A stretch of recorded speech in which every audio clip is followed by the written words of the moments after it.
Bonjour à tous, bienvenue sur ce nouvel épisode de Hebdo des marchés podcast sponsorisé par eToro. Comme toutes les 2 semaines, je suis avec Marc Toiti. Salut Marc. Salut Antoine, bonjour à toutes et à tous et ravi de vous retrouver avec un programme très chargé cette semaine. On va notamment parler de l'économie française qui est en train de s'effondrer devant nos yeux. Alors je sais que certains nous disent non, enfin certains, il y en a très peu, de moins en moins. Et c'est essentiellement auprès du gouvernement et certains journalistes un petit peu, on va dire, marqués, qui nous disent non, tout va bien dans le meilleur des mondes. Mais bon, quand on regarde les chiffres de l'INSEE, on verra tout à l'heure, c'est malheureusement catastrophique. Deuxième point, aussi une alerte du FMI sur la France. On n'a jamais vu ça, c'est-à-dire que jusqu'à présent, il y avait des préconisations.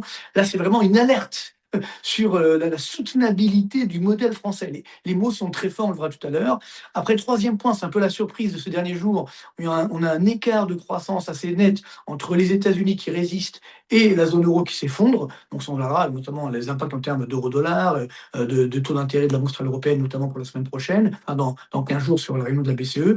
Et quatrième point, bien sûr, comme d'habitude, on terminera par les marchés. Antoine nous parlera du Nasdaq, notamment, qui continue de battre des records. C'est la folie sur le Nasdaq, avec toujours l'IA et évidemment la tech qui continue je dirais, de battre des records. Voilà un peu le programme. Ça te va, Antoine? Ouais, parfait Marc, parfait. Alors on va démarrer avec tes parties. Donc on va démarrer avec la France et comme tu me disais, les annonces officielles de l'INSEE qui sont assez inquiétantes.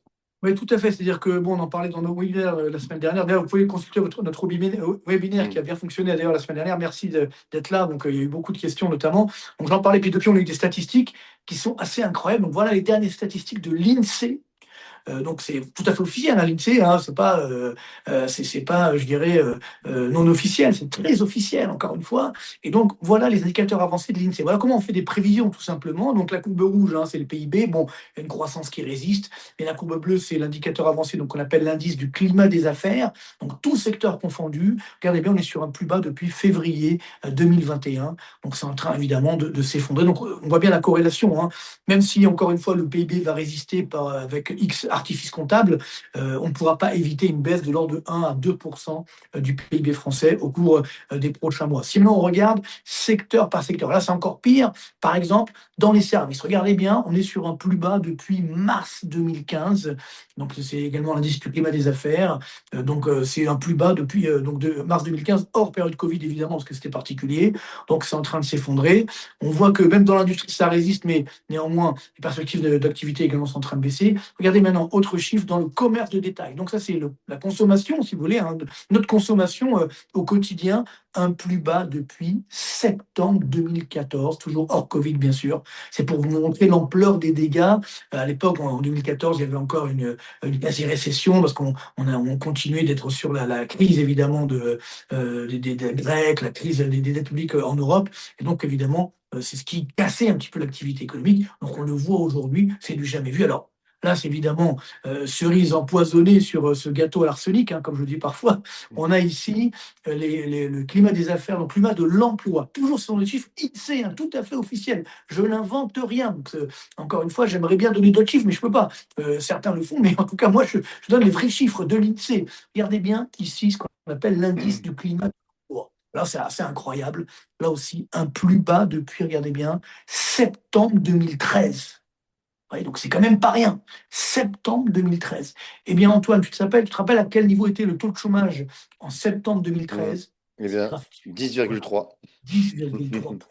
Je ne sais pas si on se rend compte de ce qui est en train de se passer. Alors, si on Mm. voit la corrélation, on pourrait atteindre, voilà, entre donc, l'indicateur du climat de l'emploi et le taux de chômage, comme on dit, à 8,1%, on pourrait atteindre rapidement 9%. Mais on voit bien que la dernière fois qu'on avait un niveau aussi bas sur le climat de l'emploi, le taux de chômage était à 10,3%. Mm.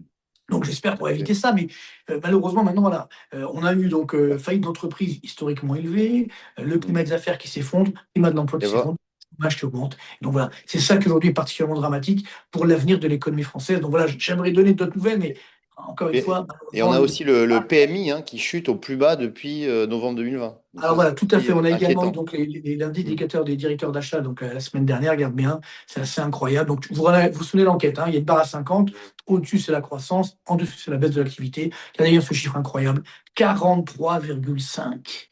Voilà, c'est-à-dire, tu vois, hein, ça annonce une baisse du PIB de l'ordre de 2%. On est au plus bas depuis novembre 2020, en plein Covid évidemment. Donc ça montre bien qu'aujourd'hui la situation économique est aussi grave qu'en novembre 2020, pendant le Covid. Voilà.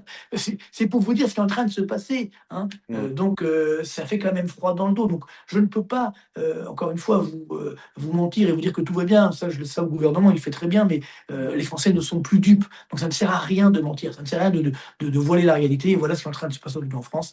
C'est dramatique. Avec donc, en plus, donc, deuxième point, évidemment, donc sur cette récession qui est déjà là, qui est en train de s'installer, on a eu une surprise, hein, parce que la semaine dernière, donc le FMI, tous les ans, vous savez, il fait une étude sur les grands pays, notamment la France, hein, bien entendu. Et donc là, bon, on s'attendait à ce qu'il nous dise ça va pas très bien, mais là, il a carrément donc lancé une alerte sur l'état de l'économie française et notamment l'état de ses finances publiques. Voilà, c'est sorti le 21 mai 2026. On peut le consulter sur le site du FMI d'ailleurs, hein, c'est tout à fait en libre service. Et donc il nous dit que voilà, les perspectives économiques se dégradent et surtout l'assainissement des finances publiques reste insuffisant. Donc il nous dit clairement, alors eux, ils tapent sur une croissance de 0,7% cette année, on est autour des 0,4%. Donc je pense qu'aujourd'hui, voilà, on sera sur une croissance extrêmement faible. Et donc il nous dit tout simplement que l'objectif de 3% de baisse du déficit est évidemment inatteignable, hein, tout simplement. Et alors, encore plus fort, hein, je ne voulais pas donner tout le détail, vous pouvez voir sur le site, le slide suivant, on voit qu'il nous dit donc qu'il met en doute la soutenabilité du système social et économique de la France.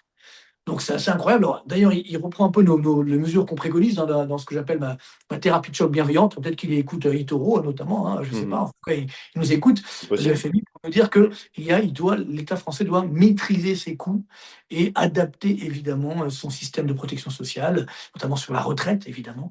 Donc ce qui veut dire que là aussi, ben voilà, on a des enjeux qui ne sont pas relevés par la France. Donc là, si vous voulez, c'est une nouvelle étape. Alors, je sais que j'ai fait un titre sur ma vidéo YouTube en disant oui, le FMI bientôt à Paris, point d'interrogation.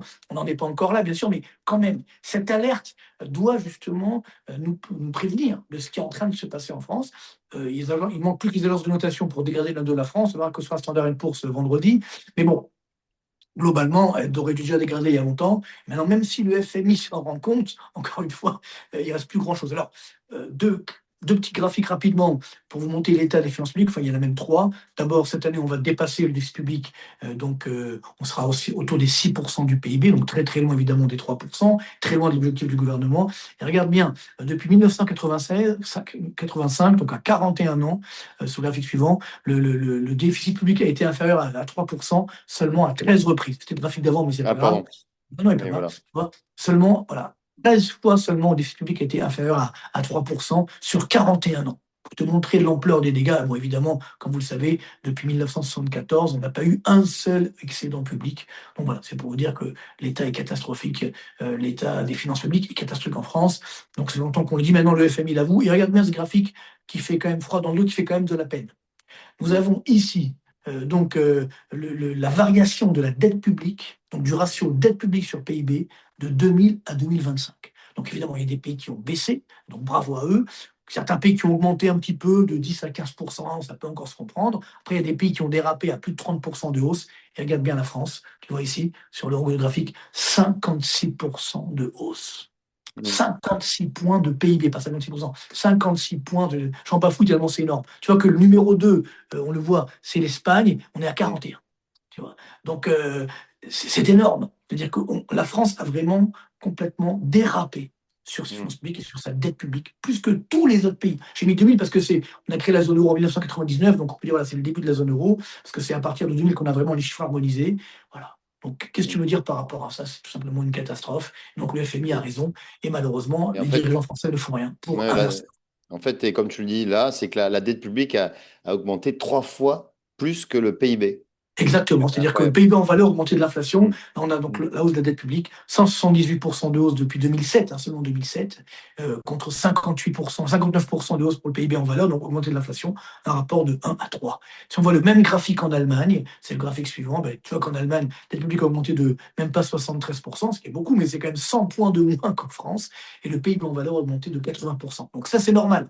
Quand ton PIB, la richesse que tu crées, augmente plus que ta dette, ça peut se comprendre. Quand par contre, évidemment, c'est l'inverse comme en France, c'est qu'il y a même un écart de 1 à 3, ça ne peut plus tenir. Donc, c'est ce que dit le FMI, ce n'est plus soutenable. Donc voilà, donc quand va-t-on prendre les bonnes mesures?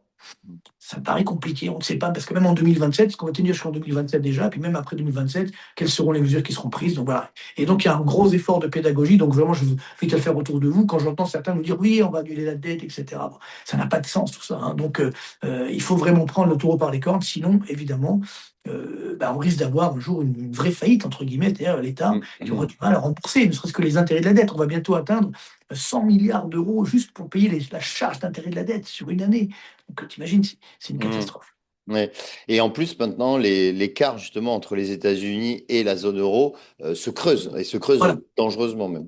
C'était le dernier point que je voulais Mm. aborder parce qu'effectivement, on a eu cette surprise la semaine dernière. Donc, on l'a vu, l'indicateur des directeurs d'achat donc en France, hein, qui s'est effondré. Dans la zone euro, c'est pareil. L'industrie résiste un petit peu parce qu'il y a un mouvement de restockage et de surstockage par rapport en prévision justement de la hausse des coûts de production. Mais on voit dans les services, ça s'effondre. Donc, si on voit l'indicateur composite donc sur la zone euro, sur le graphique suivant, eh bien, on voit que là aussi, tu vois, c'est la courbe rouge. Donc, on voit bien que le PIB de la zone euro va baisser aussi de l'ordre de 1 à 2%, un peu comme en France.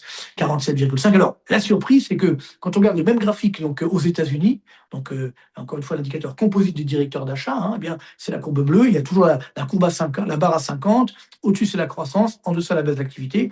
La courbe rouge, je viens de la voir, c'est la zone euro. Et la courbe bleue, ce sont les États-Unis, avec un niveau de 51,7. Sur le mois de mai, le dernier chiffre vient de sortir. Bon, c'est pas l'euphorie aux États-Unis, mais quand même, ce déphasage est quand même assez incroyable, hein. Tu vois, on a rarement Mm. eu un tel écart. Donc ça veut dire que on a une crise qui est mondiale, mais qui malheureusement atteint davantage ou affecte davantage la zone euro et la France que les États-Unis. Donc là, évidemment, c'est-à-dire que pour ceux qui craignent que l'euro va s'apprécier, ça risque d'être compliqué. Je pense que l'euro ne peut pas s'apprécier, mais il rebaissera. On reste sur un 10 dollars pour un euro d'ici la fin de l'année. Donc, parce qu'on a justement cet écart de croissance à l'avantage des États-Unis par rapport à la zone euro. Donc, pour l'oncle Sam, on est conforté dans nos prévisions. Tu vois, si on voit la corrélation entre la courbe rouge, donc indicateur composite directeur d'achat, et la croissance, la courbe bleue, on est sur une croissance voilà, entre 1,5 et 2. Donc on devrait se stabiliser autour des 1,8% de croissance en moyenne annuelle cette année, contre autour des 0,4% pour la zone euro malheureusement. Voilà, si, je crois que j'ai fait un dernier voilà, pour vous montrer également le Royaume-Uni, qui lui aussi a bien résisté grâce notamment au pétrole, à l'industrie, etc. Mais bah, ça y est, ça commence à baisser aujourd'hui. Donc même l'indicateur composite est à 48,5. Donc même le Royaume-Uni commence à ralentir, Mm. donc même à passer en zone de récession. Donc voilà, donc là c'est donc il y a 8 pays et zones qui produisent des premières estimations des enquêtes des directeurs d'achat. Donc on les voit ici. Pour l'instant, il n'y a que l'Inde qui résiste, qui est encore sur une croissance assez sympathique, à 58,1. Donc les États-Unis 51,7, numéro 2, t'imagines quand même, hein, bon, ça ralentit. Ensuite, il y a le Japon également qui ralentit, mais on est au-dessus de la croissance. Et puis après, tous les autres pays sont sous la barre des 50, donc notamment l'Allemagne, bien sûr, le Royaume-Uni, on vient de le voir, l'Australie également, la zone euro, et donc la France, qui Mm. reste malheureusement la lanterne rouge de la croissance mondiale. C'était déjà Mm. le cas le mois dernier. Donc là, on n'a pas encore tous les pays, on les aura dans une semaine, hein, donc début du mois de juin. Mm. Et on verra, je pense, malheureusement, la France restera la lanterne rouge de l'économie mondiale. C'est triste, Et- voilà, malheureusement, c'est très triste. Alors, et- bien entendu, pour terminer, avec une relative bonne nouvelle, c'est le pétrole, hein. Évidemment, on a vu le pétrole qui est retombé, enfin, j'ai envie de dire, sous la barre des 100 dollars le baril.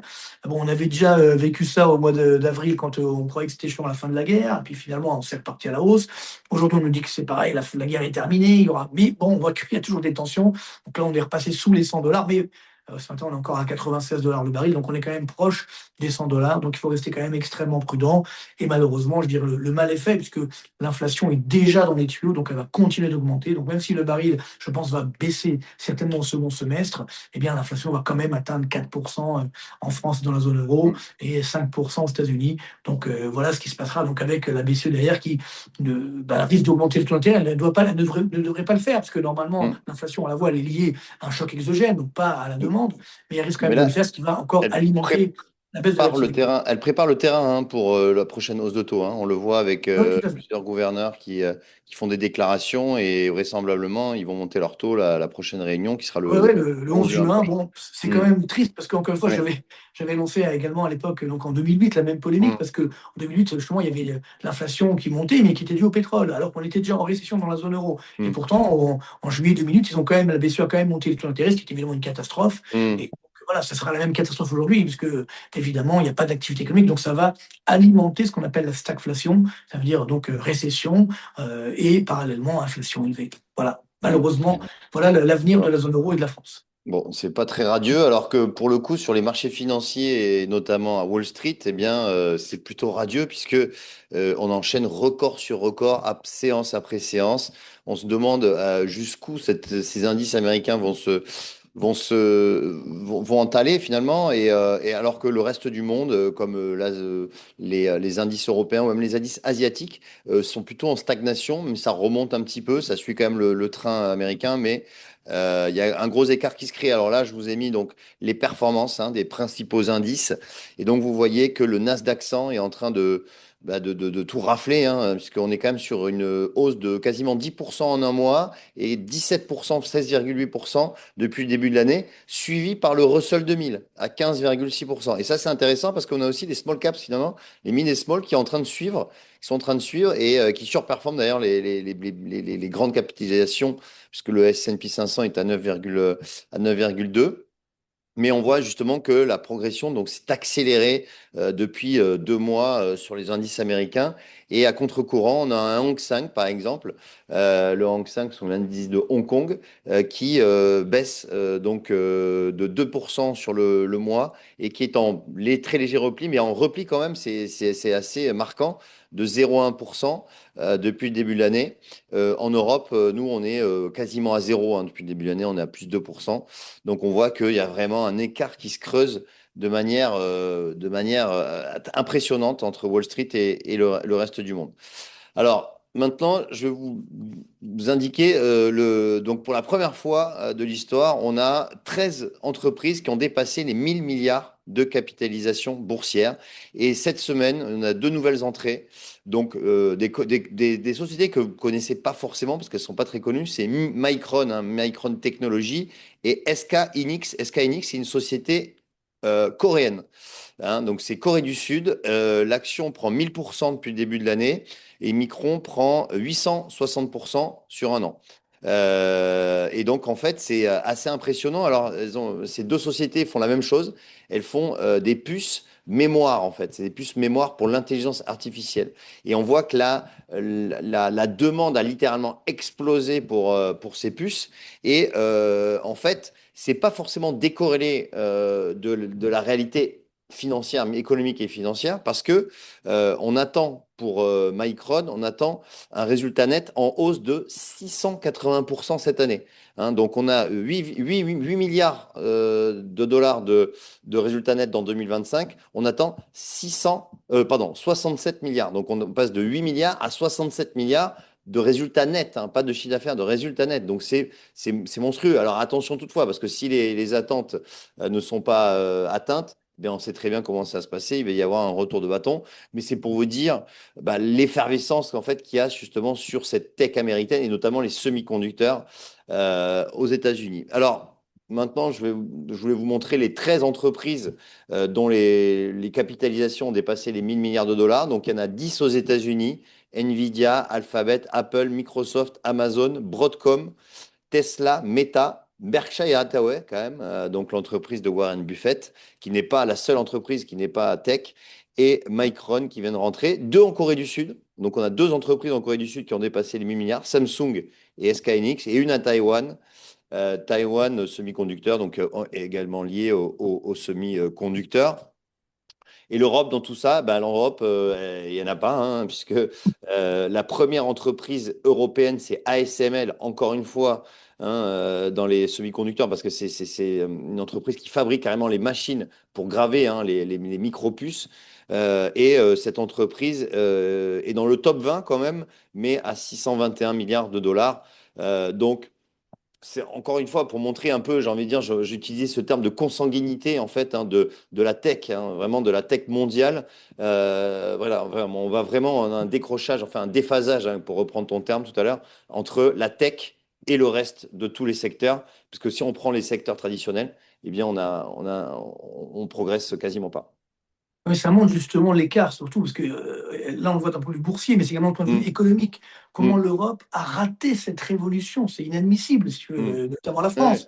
On a raté la Alors, révolution Internet déjà à l'époque, hein, il y a mm, bien longtemps. On a raté la révolution du numérique, on rate la révolution de l'IA. C'est quand mm. même triste. Par contre, on ne rate pas la flambée de la dette publique, ça c'est sûr. Alors, les Américains aussi, ils Ça, augmentent leur c'est dette sûr, on la publique, rate pas. c'est clair, mais Mm, au moins, c'est fait de la croissance. Alors nous, mm, malheureusement, on n'a pas de croissance. Donc c'est ça qui est très triste. Donc, ce déphasage est quand même très très dangereux parce que même s'il y a mm, peut-être une bulle ici ou là, bon, on verra les mm, résultats. Mais on voit bien que tu as donné l'exemple de la Corée du Sud, par exemple, mm, ou encore de Taïwan. Bon, il n'y a pas que les États-Unis, même si c'est eux qui mm. sont le fer de lance, hein, bien entendu. Mais voilà, il y a une dynamique de croissance énorme qui est là Mm. et qui peut-être va un peu loin sur les marchés boursiers, mais tout de même, au-delà de la bourse, il y a quand même une réalité économique de ces entreprises Ouais, tout à qui fait. justement dominent le monde d'un point de vue technologique, et nous, on est loin derrière. C'est quand Ouais. même incroyable. Quand on Alors, voit les chiffres également de la R&D, voilà, la France est loin derrière. Et puis surtout en termes de recherche appliquée. Donc on a comme se disait le général de Gaulle en son temps, hein, des chercheurs qui cherchent, on en trouve, des chercheurs qui trouvent, on en cherche. Donc c'est tout le problème que nous avons en France. Et d'ailleurs, on voit beaucoup d'entreprises françaises, même européennes, qui, dès qu'elles atteignent un certain seuil, hop, elles vont aller mm, émigrer aux États-Unis pour trouver de meilleurs financements ouais. et autres. Donc voilà, c'est Ouais. triste. Je pense que ça, c'est un signal qui montre bien que bon, la France et l'Europe sont en train de malheureusement s'effondrer. Alors justement, c'est ce que, pour rebondir sur ce que tu disais, finalement, le rallye de la tech est tiré quand même par les bénéfices, hein, puisqu'on a des résultats très concrets, notamment dans les bénéfices des sociétés américaines, puisque les bénéfices la croissance des bénéfices a été de 24% en moyenne dans la tech sur le premier trimestre. Donc ça montre bien que même si le marché est dans une phase on peut le dire, de quasi-bulle, puisqu'on a aucun retour et des hausses qui ne s'arrête pas, malgré un contexte, on l'a rappelé, géopolitique, etc., compliqué, eh bien, on a quand même ces croissances de bénéfices qui suivent, et ce qui fait, nous, chez eToro, on nous dit qu'on n'est pas dans une bulle tech généralisée, car les multiples de valorisation eh bien, suivent également. Et donc, c'est pour ça on se dit qu'on n'est pas. Alors, on compare avec la précédente bulle de la tech, c'est 1999. Effectivement, on a vu que les multiples avaient d'abord stagné, et ensuite, ça avait vraiment explosé. Alors pour l'instant, on est effectivement dans une très forte hausse boursière, mais les multiples de valorisation suivent. Et donc, le vrai risque, c'est qu'il y ait une euphorie assez tardive, et que si par exemple le marché reprend 20 ou 30% là, sur la fin de l'année, là, on pourra dire que là, on est dans une bulle. Mais pour l'instant, selon nous, étant donné que les multiples de valorisation ont suivi, pour l'instant, on n'est pas dans une bulle. Mais effectivement, le vrai risque pour l'IA pourrait venir du macro, parce que justement, eh bien, la macro est compliquée, on le répète à chaque fois. On va regarder aussi les exportations, parce que les exportations, c'est très important de voir notamment la Corée du Sud qui exporte énormément, et on va voir si la demande suit toujours. Le point de vigilance, c'est si la croissance en Asie commence à baisser, eh bien, notamment dans les semi-conducteurs, eh bien, les dépenses d'infrastructure en IA pourraient baisser. Donc voilà, on va suivre tout ça. Mais justement, le risque, ce serait le risque de demande asiatique, puisque la demande asiatique était déjà est impressionnante. Ouais, tout à fait, mais bon, on voit bien au niveau mondial, pour l'instant, ça résiste la croissance mondiale, on est autour voilà, des 1,8%, donc c'est vrai que c'est pas génial, sachant qu'on a une croissance mondiale de 3,5, mais bon, ça résiste quand même. L'Asie, malgré tout, résiste, c'est très surprenant, avec le Mm. Japon, la Chine également résiste. En fait, c'est nous qui avons le prisme européen et français, où chez nous, c'est la catastrophe. C'est-à-dire que on voit aux États-Unis, ça résiste malgré tout, en Asie, ça résiste également, d'un point de vue de la croissance, hein, d'un point de vue macro, par rapport à ce que tu dis. Par contre, c'est l'Europe qui s'effondre, et c'est ça le drame, c'est que je pense que si l'Europe s'effondre, je peux dire que c'est un non-événement, mais finalement, c'est pas très important pour l'IA. C'est ça qui est Oui, horrible. c'est ça, C'est ça qui est c'est vraiment tout à fait dramatique. vrai. Donc Mm. voilà, je l'ai souvent dit, on est le dindon de la farce, mais là, c'est pire que ça. C'est-à-dire, finalement, on ne compte même plus. Donc c'est triste, Mm. c'est très triste d'en arriver là. Mais bon. Voilà, il Ouais. faut, espérons qu'on aura un réveil un jour, parce que l'Europe, à la base, c'était là, ça a été créé pour justement concurrencer les États-Unis ou la Chine. On voit bien qu'aujourd'hui, l'Europe ne fonctionne plus. Donc, il faut repenser complètement le système. Idem sur la France, quoi. Je veux dire, on parle des révolutions technologiques, même de l'écologie, etc., sur la nouvelle technologie de l'énergie. Et nous, qu'est-ce que nous dit le président français? Ah ben, on va consigner les bouteilles en plastique.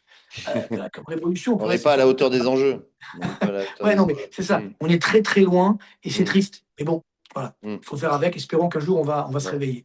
Bon, bah écoute, de toute façon, on verra, on verra ça. On est là tout pour vous commenter tout ça et pour analyser tout ça. Et merci Bien de nous sûr, on suivre. sera là Vous pour nous vous aider, pour suivez vous depuis. accompagner. Et Voilà. je pense que voilà, et c'est vrai que la vraie bonne surprise, c'est que les résultats suivent. Pour l'instant, il y a des Mm, bons profits quand même des entreprises de l'IA. mm, Donc, et bon, on va dire de la tech au sens large. Donc, ça veut dire que ça suit. Est-ce que ça suivra éternellement? Non, il va y avoir un ralentissement à un moment, mais tout de même, c'est quand même. Parce qu'en fait, la bulle, c'est quand il y a enfin, la valorisation augmente beaucoup trop par rapport au profit. mm. Là, finalement, fait que la valorisation augmente, mais les profits augmentent également. Donc, Ouais. bon, pour l'instant, ça tient. Ok. Donc voilà, Bon. après, il faut rester prudent, bien sûr, mais sur le long terme, même s'il y a des petits à-coups, ça restera profitable. Mm. Bon, merci Marc et merci à vous de Merci à nous toi. avoir suivis. On vous Merci dit à à dans toutes et deux à tous. Et semaines. continuer, c'est toujours un plaisir de vous retrouver. À très bientôt. À très bientôt. Salut.